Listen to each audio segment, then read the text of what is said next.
ಶ್ರೀ ಸದ್ಗುರು ಸಿದ್ಧಾರೂಢಾಯ ನಮಃ. ನಿನ್ನಿನ ದಿವಸ ನೀವೆಲ್ಲ ಸ್ವರೂಪನ ತಾನಾದಾಗ ಅಂಥವರಿಗೆ ಬೇರೆ ಅವಸ್ಥೆ ಇಲ್ಲ ಅನ್ನುವಂಥ ಒಂದು ಪದ್ಯವನ್ನು ನೋಡಿವಿ. ಇವತ್ತಿನ ದಿವಸ ಜೀವಾತ್ಮನ 7 ಅವಸ್ಥೆಗಳನ್ನು ಕುರಿತು ಇರ್ತಕ್ಕಂಥ ಪದ್ಯವನ್ನು ನೀವೆಲ್ಲ ನೋಡೋಣಂತ.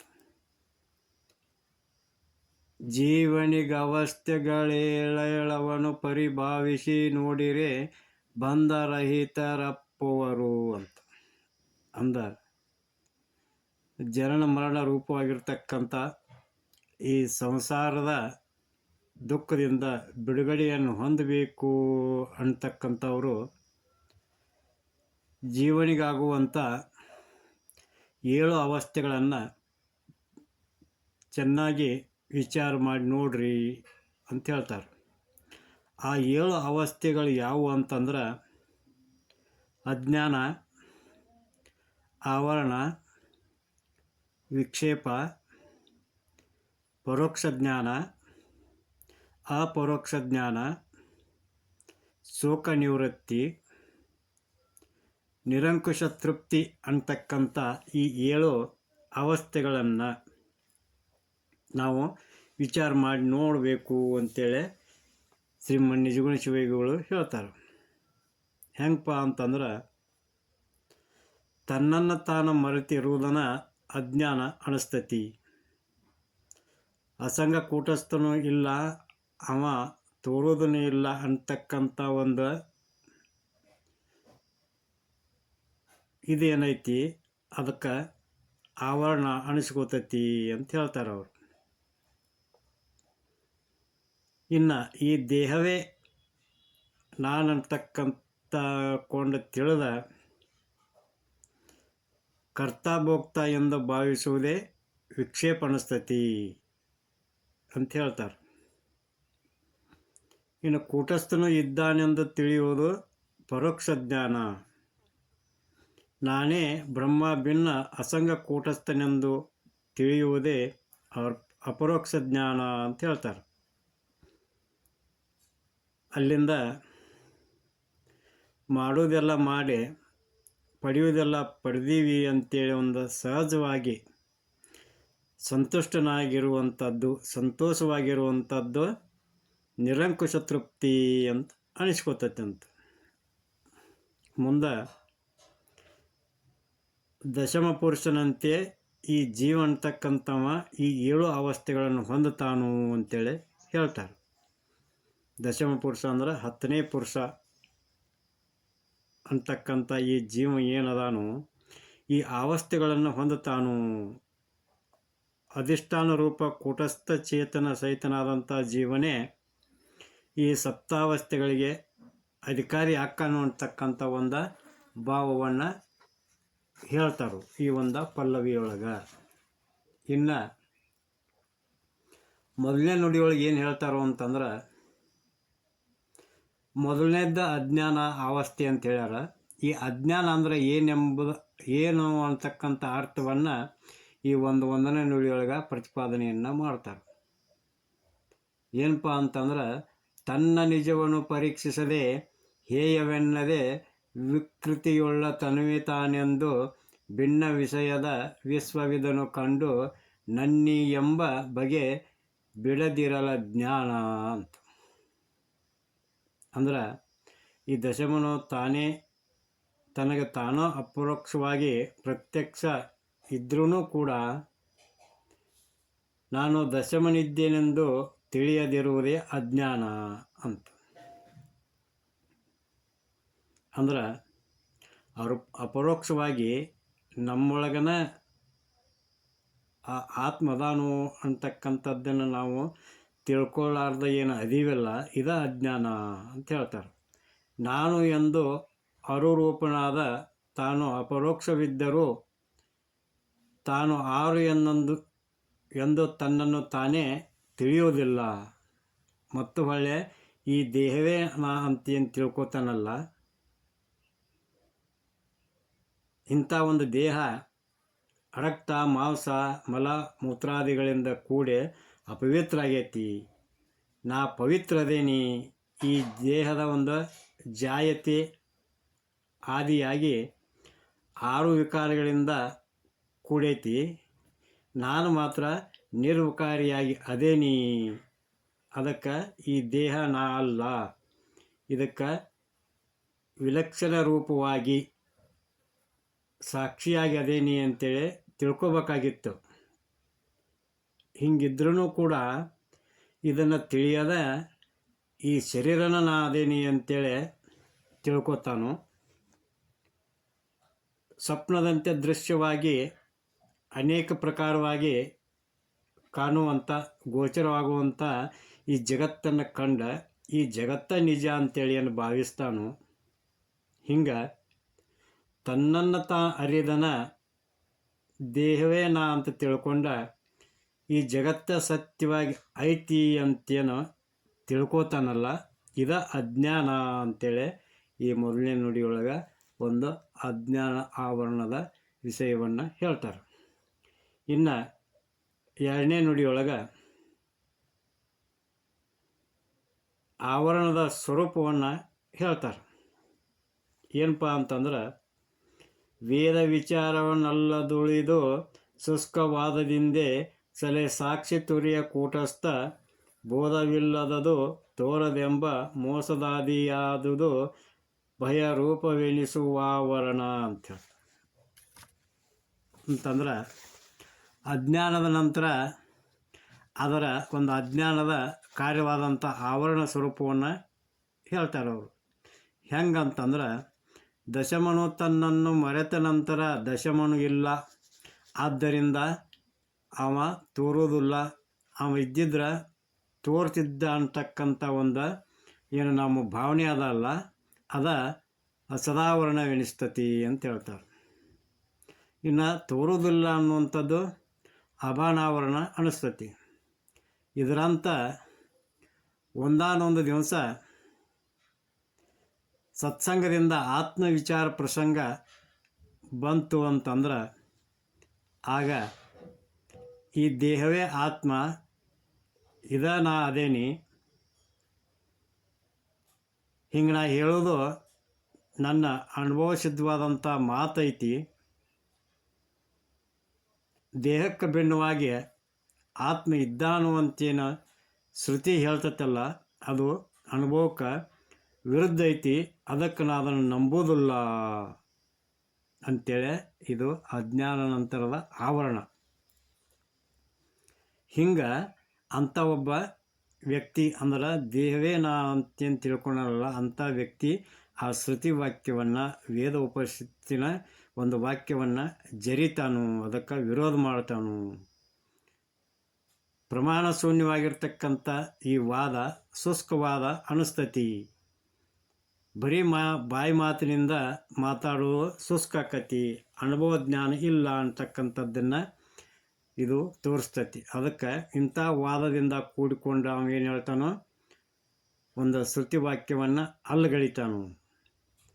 ದೇಹಕ್ಕೆ ಭಿನ್ನವಾಗಿ ಸಾಕ್ಷಿ ಕೂಟಸ್ಥ ಪ್ರತ್ಯಗಾತ್ಮನು ಇದ್ದರೆ ಈ ದೇಹವು ಪ್ರತ್ಯಕ್ಷವಾಗಿ ತೋರುವಂತೆ ತೋರಬೇಕಾಗಿತ್ತು, ಹಂಗೆ ತೋರುವುದಿಲ್ಲ ಅಂತ ಹೇಳ್ತಾರೆ. ಅಂತಂದ್ರೆ, ಇಂಥ ದೇಹವೇ ನಾ ಅಂತಕ್ಕಂಥ ಒಬ್ಬ ದೇಹಾಭಿಮಾನಿ, ನನ್ನ ಶರೀರ ಹೆಂಗೆ ನಮ್ಮ ಕಣ್ಣಿಗೆ ಕಾಣ್ತತಿ, ಹಂಗೆ ಆ ಕೂಟಸ್ಥಾಗಿರ್ತಕ್ಕಂಥ ಆತ್ಮ ನಮಗೆ ತೋರಬೇಕಾಗಿತ್ತು. ಅದು ಇದ್ದಿದ್ರೆ, ಅದು ತೋರೋದಿಲ್ಲ ಅಂದಾಗ ಆತ್ಮನು ಅಂಥದ್ದು ಇಲ್ಲ ಅಂಥೇಳಿ ಹೇಳ್ತಾ ಅವೇನು ಮಾಡ್ತಾನೋ, ಅದಕ್ಕಾಗಿ ಈ ದೇಹ ಬಿಟ್ಟ, ಈ ದೇಹವೇ ಆತ್ಮ ಅಂತಕ್ಕಂಥದ್ದನ್ನು ಬಿಟ್ಟ ಬೇರೆ ಆತ್ಮ ಇಲ್ಲ ಅಂಥೇಳಿ ಅಂಥ ಒಬ್ಬ ಅಜ್ಞಾನಿ ನಿಶ್ಚಯ ಮಾಡಿಕೊಂಡಿರ್ತಾನು. ಅದಕ್ಕೆ ಇದು ಅಸಾಧಾರಣವಾಗಿದೆ. ತೋರುವುದಿಲ್ಲ ಅಂತಕ್ಕಂಥ ಒಂದು ವಿಷಯದಿಂದ ಅಭಾನಾವರಣವಾಗಿದೆ. ಈ ರೀತಿ ಅಜ್ಞಾನದ ಆವರಣವು 2 ವಿಧವಾಗಿ ಐತಿ ಅನ್ನುವಂಥದ್ದನ್ನು ಹೇಳ್ತಾರೆ. ಇನ್ನು ಮೂರನೇದಾದಂಥ ವಿಕ್ಷೇಪ ಅಂತಕ್ಕಂಥ ಅವಸ್ಥೆಯನ್ನು ಪ್ರತಿಪಾದನೆ ಮಾಡ್ತಾರೆ. ಕರ್ಮವನ್ನು ಮಾಡಿ ತತ್ಫಲವನ್ನು ತನ್ನ ಧರ್ಮವೆನಿಸಿದ ಹಮ್ಮಿನೊಳಗೆರ ಒಳಿದು ಮರ್ಮವರಿಯದೆ ಚಿದಾಭಾಸನೆಂದು ನಿರ್ಮಿತವಾಗಿ ಸಹಜವಾದ ವಿಕ್ಷೇಪ ಅಂತ ಹೇಳ್ತಾರೆ. ಅಂದ್ರೆ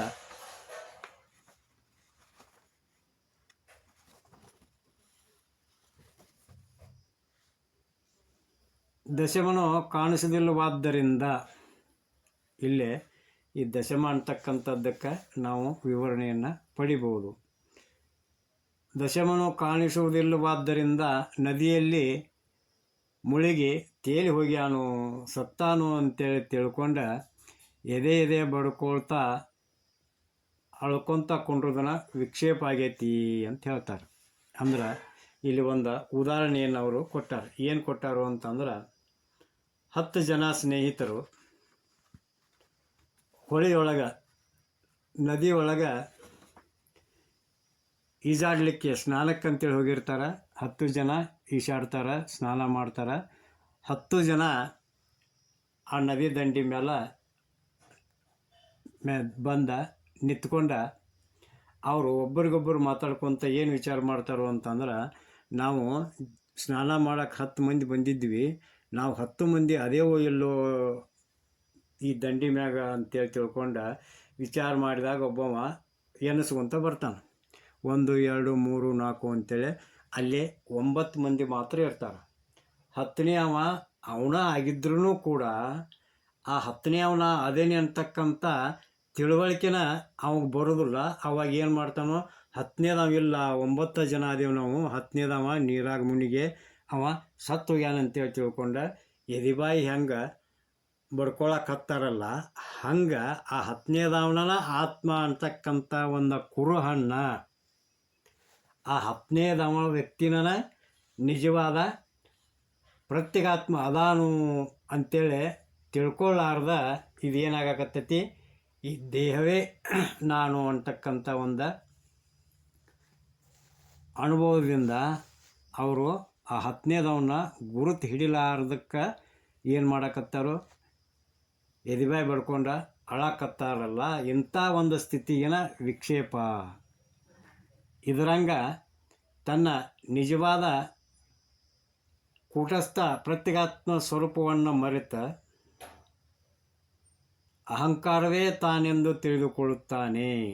ಅಂದ್ರೆ ಈ ದೇಹದೊಳಗೆ ನಾನು ನಂದಕ್ಕ ಅಂತಕ್ಕಂಥ ಅಹಂಕಾರ ಏನೈತಲ್ಲ ಅದ ತಾನಂತೇಳಿ ತಿಳ್ಕೋತಾನು ಅಂತೇಳಿ ಹೇಳ್ತಾರೆ.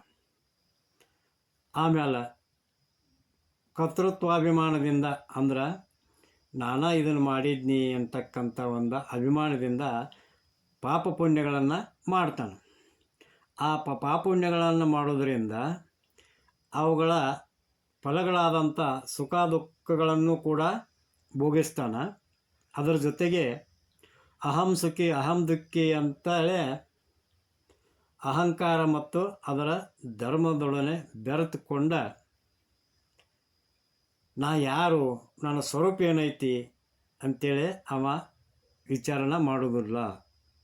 ಈ ಕಾರಣಕ್ಕಾಗಿ ಜನನ ಮರಣ, ಹಸಿವು, ತೃಷೆ, ಸುಖ ದುಃಖ, ಕರ್ತೃತ್ವ, ಭೋಕ್ತತ್ವಾದಿ ಅನೇಕ ಸಂಸಾರ ಧರ್ಮಗಳಿಂದ ಕೂಡಿದಂಥ ಜೀವನ ನಾ ಅದೇನಿ ಅಂತೇಳಿ ನಿಶ್ಚಯ ಅವ ಮಾಡೋದ್ರಿಂದ ಇದು ವಿಕ್ಷೇಪ ಅನಿಸ್ತತಿ. ಇದರ ಅರ್ಥ ಏನಪ್ಪ ಅಂತಂದ್ರೆ, ಜೀವ ತನ್ನ ಪಾರಮಾರ್ಥಿಕ ನಿಜವನ್ನು ಮರೆತ ಆ ಜೀವಾತ್ಮ ತನ್ನ ಪಾರಮಾರ್ಥಿಕ ಒಂದು ತಿಳುವಳಿಕೆಯನ್ನು ಮರೆತ ಸ್ಥೂಲ ಸೂಕ್ಷ್ಮ ದೇಹಗಳನ್ನು ನಾ ಅಂತೇಳಿ ತಿಳ್ಕೊತಾನು. ಈ ಅಹಂಕಾರ ಮೊದಲಾಗಿ ದೇಹವೇ ಕಡಿಯಾಗಿರುವಂಥ ಯಾವತ್ತೂ ಅನಾತ್ಮ ಧರ್ಮಿಗಳೊಡನೆ ತಾಧ್ಯಾತ್ಮ ಭಾವವುಳ್ಳವನಾಗಿ ಈ ಸಂಸಾರಿಯಾಗಿ ಜೀವಿ ಅನಿಸ್ಕೊಂಡಾನು. ಈ ಕಾರಣದಿಂದ ನಾನು ನಾನಾ ವಿಧವಾದಂಥ ದುಃಖಗಳನ್ನು ಈ ಸಂಸಾರದೊಳಗೆ ಅನುಭವಿಸ್ತಾನೋ ಇದ ವಿಕ್ಷೇಪಾವಸ್ಥೆ ಅನಿಸ್ಕೊತತಿ. ಬಳಿಕ ಏನಾಕತಿ ಅಂತಂದ್ರೆ ದೇಹವೇ ನಾನು ಅಂತಕ್ಕಂಥ ಒಂದು ಭಾವ ಅವನಲ್ಲಿ ಅಳಿಬೇಕಾಗೈತಿ ಅನ್ನುವಂಥದ್ದನ್ನು ಹೇಳ್ತಾರೆ. ಇನ್ನು ಮುಂದೆ 4ನೇ ನುಡಿಯೊಳಗೆ ಅಸದಾವರಣವನ್ನು ನಿವೃತ್ತಿ ಮಾಡುವ ಪರೋಕ್ಷ ಜ್ಞಾನ ಸ್ವರೂಪವನ್ನು ಪ್ರತಿಪಾದನೆಯನ್ನು ಮಾಡ್ತಾರೆ.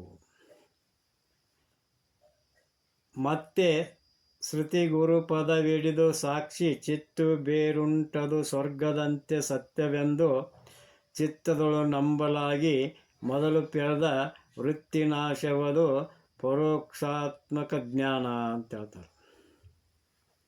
ಅಂದ್ರೆ ಈ 4ನೇ ಒಂದು ಆವರಣ ಏನಪ್ಪ, ಪರೋಕ್ಷ ಜ್ಞಾನದ ಸ್ವರೂಪ ಹೆಂಗಿರ್ತೈತಿ ಅನ್ನುವಂಥದ್ದನ್ನು ಹೇಳ್ತಾರೆ. ಒಂದಾನೊಂದು ಕಾಲದೊಳಗೆ ಸತ್ಸಂಗ ದ್ವಾರ ಗುರುಗಳನ್ನು ಹೊಂದಿ ಶ್ರುತಿವಾಕ್ಯವನ್ನು ವಿಚಾರ ಮಾಡುತ್ತಿರಲಾಗಿ ಈ ದೇಹಾದಿ ಅನಾತ್ಮ ವರ್ಗಕ್ಕೆ ಬೇರೆ ಆಗಿ ಸಾಕ್ಷಿಯಾಗಿ ಪ್ರತ್ಯೇಗಾತ್ಮನ ಅದೇ ನೀ ಅಂತೇಳಿ ತಿಳ್ಕೋತಾನು ಅಂತ ಹೇಳ್ತಾರೆ. ಕರ್ಮಕಾಂಡದಿಂದ ಸ್ವರ್ಗಲೋಕ ಐತಿ ಅಂತೇಳಿ ನಿಶ್ಚಯ ಮಾಡಿದಂಗೆ ಈ ಶರೀರದೊಳಗೆ ಸಾಕ್ಷಿ ರೂಪದೊಳಗೆ ಆತ್ಮ ಇದ್ದಾನು ಅಂತೇಳಿ ಶ್ರುತಿಯಿಂದ ನಿಶ್ಚಯ ಮಾಡ್ಕೋತಾನು. ದೇಹಾದಿಗಳನ್ನು ಎದುರಿಟ್ಟು ಅರಿಯುವ ಅರುವೊಂದುಂಟು ಅಂಥೇಳಿ ನಿಶ್ಚಯ ಮಾಡಿಕೊಳ್ಳೋದ್ರಿಂದ ಇದ ಪರೋಕ್ಷ ಜ್ಞಾನ ಅನಿಸ್ತತಿ ಅಂತ ಹೇಳ್ತಾರೆ. ಈ ಜ್ಞಾನ ಅನ್ನುವಂಥದ್ದು ಆತ್ಮನ ಇಲ್ಲ ಅಂತಕ್ಕಂಥ ಅಸತ್ಯವಾದ ಆವರಣವನ್ನು ನಾಶ ಮಾಡ್ತತಿ. ಹೆಂಗಂದ್ರೆ ದಶಮನು ಸತ್ತಿಲ್ಲ ಅಂದ್ರೆ 10ನೇವ ಸತ್ತಿಲ್ಲ ಇದ್ದಾನು ಅಂತಕ್ಕಂಥ ಆತ್ಮ ಪುರುಷನ ವಾಕ್ಯದಿಂದ. ಅಂದ್ರೆ 10ನೇವ ಅಂದ್ರೆ ಯಾರು? ಈ ಶರೀರದೊಳಗೆ 10 ಜನರೊಳಗೆ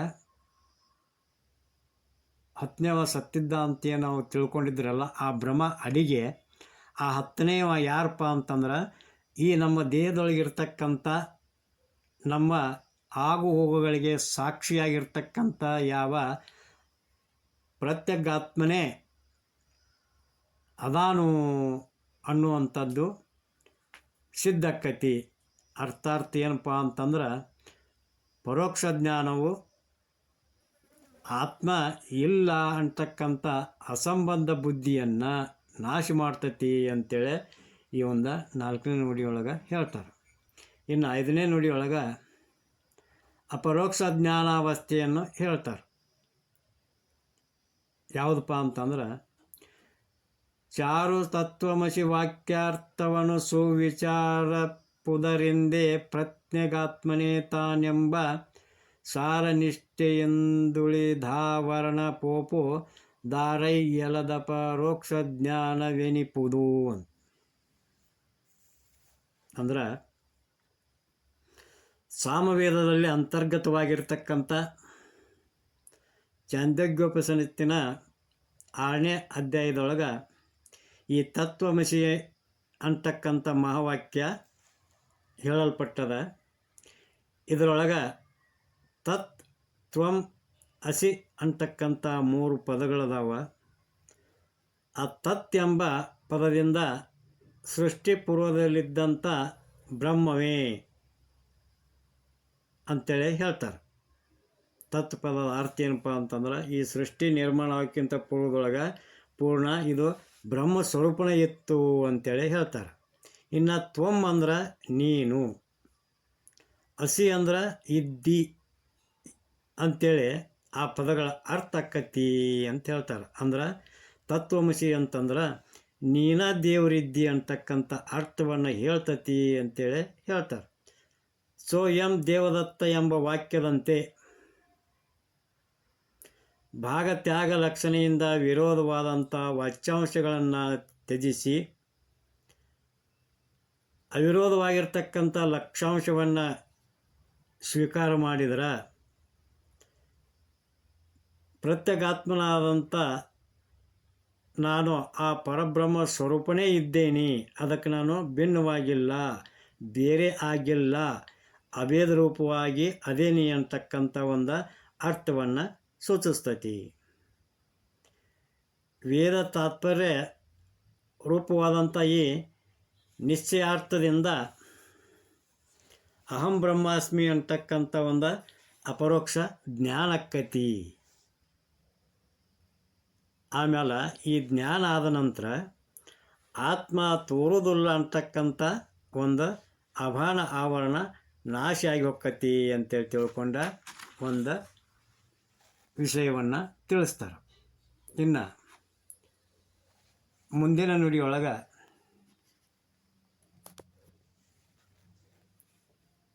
ಅಪರೋಕ್ಷ ಜ್ಞಾನದಿಂದ ದುಃಖದ ಅತ್ಯಂತ ನಿವೃತ್ತಿ ಆಕ್ಕತಿ ಅಂತೇಳಿ ಪ್ರತಿಪಾದನೆಯನ್ನು ಮಾಡ್ತಾರೆ.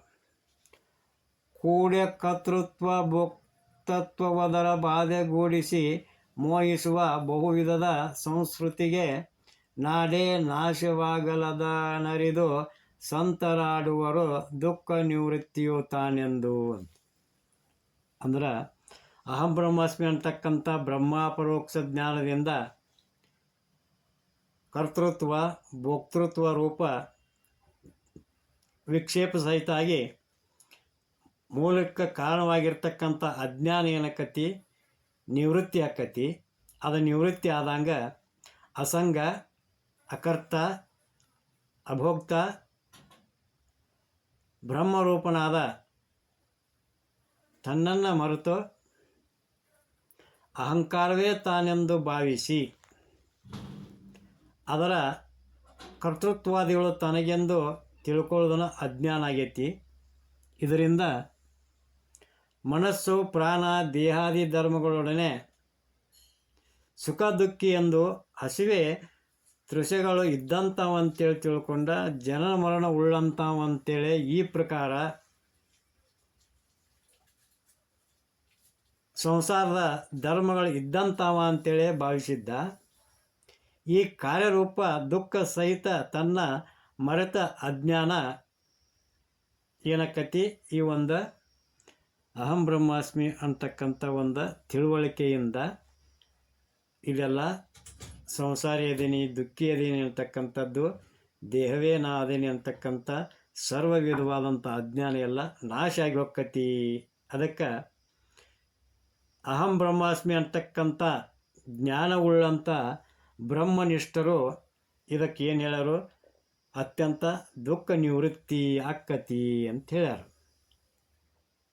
ಮುಂದೆ ಕೊನೆಯ ನುಡಿಯೊಳಗೆ ಈ ಸಂಸಾರದ ದುಃಖ ನಿವೃತ್ತಿ ಆದ ಕೂಡಲೇ ಆಗುವಂಥ ತೃಪ್ತಿಯನ್ನು ಅವರು ವರ್ಣಿಸ್ತಾರೆ. ಹೆಂಗಪ್ಪ ಅಂತಂದ್ರೆ ಜ್ಞಾನದಿಂದೇ ಶೋಕವಿಂತು ತೊಲಗೆ ಪರಮಾನಂದ ವಾರಿದಿ ನಿತ್ಯ ಮುಕ್ತ ಶಂಭುಲಿಂಗವೇ ತಾನಾಗಿ ಸೈತಿರೆ ತತ್ವವಿದರನು ಮಾನಿಸದ ನೂನ ತೃಪ್ತಿ ಎಂಬರದನೊಲಿದು ಅಂತೇಳಿ. ಅಂದ್ರೆ ಬ್ರಹ್ಮ ಅಪರೋಕ್ಷ ಜ್ಞಾನದಿಂದ ಕಾರ್ಯಸಹಿತವಾಗಿರ್ತಕ್ಕಂಥ ಕಾರಣ ದುಃಖ ನಿವೃತ್ತಿಯಾಗಿ ಹೋತು ಅಂತಂದ್ರೆ ಪರಮಾನಂದ ಸಾಗರನು ನಿತ್ಯ ಮುಕ್ತನೂ ಆದಂಥ ಶಂಭುಲಿಂಗವೇ ತಾನಾಗಿರ್ತಾನು. ಇಂಥ ಸ್ವರೂಪನಾಗಿ ಸಹಜ ಸ್ಥಿತಿಯಿಂದ ಇರ್ತಾನು. ಅಲ್ಲದ ಶಂಭುಲಿಂಗ ರೂಪ ನಾ ಅದೇನೋ ಇಲ್ಲೋ ಅಂತಕ್ಕಂಥ ಸಂಶಯಗಳ ಉಪದ್ರವ ಇಲ್ಲದಂಗ ತಾನೇ ತಾನಾಗಿ ಇರ್ತಾನು. ಇಂಥ ಶಂಭುಲಿಂಗ ರೂಪಸ್ಥಿತಿಗೆ ತತ್ವಜ್ಞಾನಿಗಳು ಪೂರ್ಣ ತೃಪ್ತಿ ಎಂದು ಅಥವಾ ನಿರಂಕುಶ ತೃಪ್ತಿ ಎಂದು ಹೇಳ್ತಾರು ಅಂತ ಹೇಳ್ತಾರೆ. ಬಳಿಕ ಅಜ್ಞಾನದಿಂದ ಬಂದಂಥ ಜನನಾದಿ ಸಂಸಾರ ದುಃಖವು ಏನಾಕತಿ ತನ್ನನ್ನು ತಾನು ತಿಳಿಯೋದರಿಂದ ಅರಿಯುವುದರಿಂದ ನಿವೃತ್ತಿ ಆಕತಿ. ಆದ್ದರಿಂದ ತಾನು ಯಾರು ಅಂಥೇಳಿ ವಿಚಾರ ಮಾಡುವುದರಿಂದ ಆ ಜ್ಞಾನವನ್ನು ಪಡ್ಕೊಳ್ಳೋದ್ರಿಂದ ಈ ಸಂಸಾರ ಅಂತಕ್ಕಂಥ ಸಾಗರವನ್ನು ದಾಟೋದು ಏನು ದೊಡ್ಡ ವಿಷಯ ಅಲ್ಲ ಅಂಥೇಳಿ ಈ ಒಂದು ಪದ್ಯದೊಳಗೆ ಹೇಳ್ತಾರೋ ಅಂಥೇಳಿ ಇವತ್ತಿನ ಈ ಒಂದು ಪದ್ಯವನ್ನು ಮುಕ್ತಾಯಗೊಳಿಸೋಣಂತ. ಇಲ್ಲಿವರೆಗೂ ಸುಮಾರು 56ನೇ ಪ್ರವಚನ ಇದಾಗಿರ್ಬೋದು. ಈ ಒಂದು ಪ್ರವಚನ ಕೇಳೋದ್ರಿಂದ ತಮಗೆ ತೃಪ್ತಿ ಅನಿಸಿದ್ರೆ, ಸಮಾಧಾನ ಅನಿಸಿದ್ರೆ ನನ್ನ ಒಂದು ಶ್ರೀ ಗುರು ಸಿದ್ಧಾರೂಢ ಸತ್ಸಂಗ ಅಂತಕ್ಕಂಥ ಒಂದು ಯೂಟ್ಯೂಬ್ ಚಾನಲನ್ನು ಸಬ್ಸ್ಕ್ರೈಬ್ ಮಾಡಬೇಕಂತೇಳಿ ಕೇಳ್ಕೊಳ್ತಾ, ಈ ಒಂದು ನನ್ನ ಪ್ರಯತ್ನಕ್ಕೆ ತಮ್ಮೆಲ್ಲರ ಸಹಾಯ ಸಹಕಾರ ಇರಲಿ ಅಂತೇಳಿ ಕೇಳ್ಕೊಳ್ತಾ ಇವತ್ತಿನ ಪ್ರವಚನವನ್ನು ಮುಕ್ತಾಯಗೊಳಿಸ್ತೀನಿ. ಜೈ ಮಂಗಳಂ, ಜೈ ನಮಃ ಪಾರ್ವತೀಪತಿ ಶಿವ ಹರ ಹರ ಮಹಾದೇವ. ಶ್ರೀ ಸದ್ಗುರು ಸಿದ್ಧಾರೂಢ ಮಹಾರಾಜ್ ಕಿ ಜೈ. ಶ್ರೀಮನ್ ನಿಜಗುಣ ಶಿವಯೋಗಿ ಮಹಾರಾಜ್ ಕಿ ಜೈ.